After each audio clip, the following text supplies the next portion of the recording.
but too straight for the gays, right? Like, I'm the type who will dye their hair platinum and still shop at an Old Navy. It's a conundrum, and I confuse everyone in the process.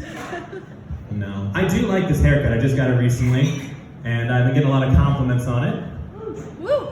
Thanks, yeah. I had a guy tell me I looked like I belonged in a fighting video game, which is the manliest anyone has ever described me. It's fun. No, he was like, yeah, man, you could be Johnny Cage's gay brother or something. Cool. But like, no, seriously, can you see me stepping off the boat for Mortal Kombat? Like, hello! I'm here and I'm queer and oh god, everybody's dead. This is not what the brochure said it would be like. Go to a tropical island, they said. It'll be fun, they said. Muscled up leather daddies abound, they said. Instead I get here and everyone's dead and it's just really hard to meet people, guys. I've been single for a really long time. Don't cheer for that. Like, to put it in perspective, the last time I had a committed relationship, Obama was president. It's like 4 more years means something completely different to you and I. That's all I'm saying. Like, it was a better time for us. No, we were talking about it earlier. I've tried dating myself. I've tried the dating apps. Bumble is so far my least favorite because the people you meet on there. Like, I don't understand why every woman has a professional headshot and a photo of them on a beach in Greece. I feel like I called you out, I'm sorry.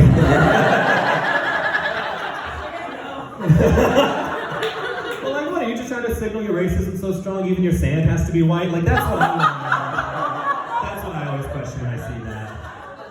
I feel like it should just be renamed richwhitewomenmeet.com. But, like, I've also... OkCupid did me dirty. I don't know if anyone else has tried OkCupid, but have you ever gotten a message from customer service that just said, "You good?"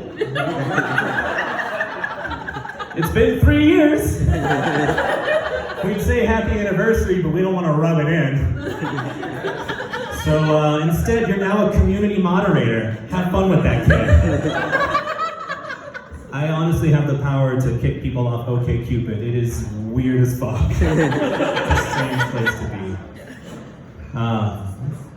Places to be. I was just in Portland. That was really fun this weekend. I spent my spring break in Portland.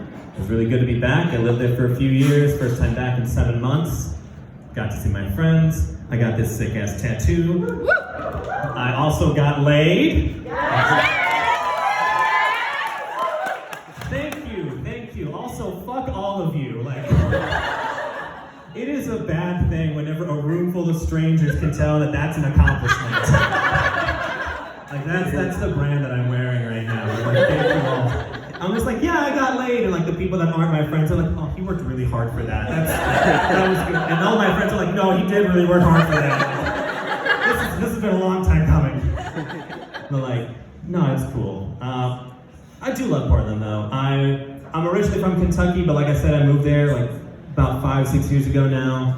And when you're from Kentucky or just the South in general, they tell tales of what Portland is like. I feel like we're just becoming friends over here, like me in this corner, because I actually don't know you two. We do now. But yeah, like they tell tales of how like progressive Portland is, how it's a hub of like multiculturalism and acceptance. And then I moved there and found out it's just really where all the white people who feel too good about having a black friend hang out. Like everyone's too busy patting themselves on the back and thinking that they solved racism to realize they all have the same black friend? Like the diversity is just that small, there's only one guy going to every wine tasting in Portland. Portland needs to do better. They let me down. The radio scene there really let me down. I used to work in radio, so I love hearing what local stations are doing. And I was like, oh, I'm in the Pacific Northwest. I'm gonna listen to a bunch of really cool, weird shit. Turn on the radio, find an alt-rock station. Like, we've got like some Nirvana, we've got Foo Fighters, some band I had never heard of comes on. I'm like, oh, this is great. We cut to the very first commercial. And I'm like, oh man, this is it. Here's gonna be some weird fucking Keep It Weird Portland commercial. And the very first thing I hear is, hi, this is Shane from Shane Co. was so sad and angry. Like, I had just driven 3,000 miles for a friend in the diamond business. Fuck that. I wanted like ayahuasca ice cream. I wanted kombucha flavored condoms. I wanted something that you can't get in Kentucky. But it sucks. No, I learned a lot out there. I learned a lot about just like people, life, myself. I sucked my first dick in Portland, which was cool. Someone always applauds for that. I know that it's always gonna happen, so thank you. But no, I also learned that people like love comparing themselves to animals. Have you ever known that? Just like, you know the expression, like you want to be strong like an ox. You want to be majestic like a lion. Like these are things. Personally, I want to learn how to not give a fuck like a goose. Have you ever seen someone fuck with a goose? It's a bad idea. Have you ever seen someone shame a goose? No. You can't shame a goose. No one's ever gone up to a goose and been like, hey goose, stop goosing around. And the goose is like, you know what, that's really on me. That was immature, I'm sorry. I'm sorry about that. No, you tell a goose to stop goosing around. It's like, fuck you, Barry, you're not my real dad. Slams the door in your face. But no. Anyone here seen Captain Marvel? Marvel movie? Brie Larson? Anybody? Yeah. Few people. There's a character in that film named Goose. Character just better than anyone from the 80s named Goose.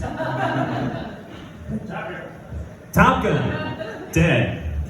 Mad Max. Goose gets cooked. Captain Marvel. Swear, that cat has the highest body count of the entire film. He's just dropping bodies left and right like it's no problem. And really, that's like how I know, and it's like how I understand, rather, why all the villains in kids' movies try to kill the pet. Like, I get it now. It might be a man-eating monster in disguise, and you just gotta, when you can.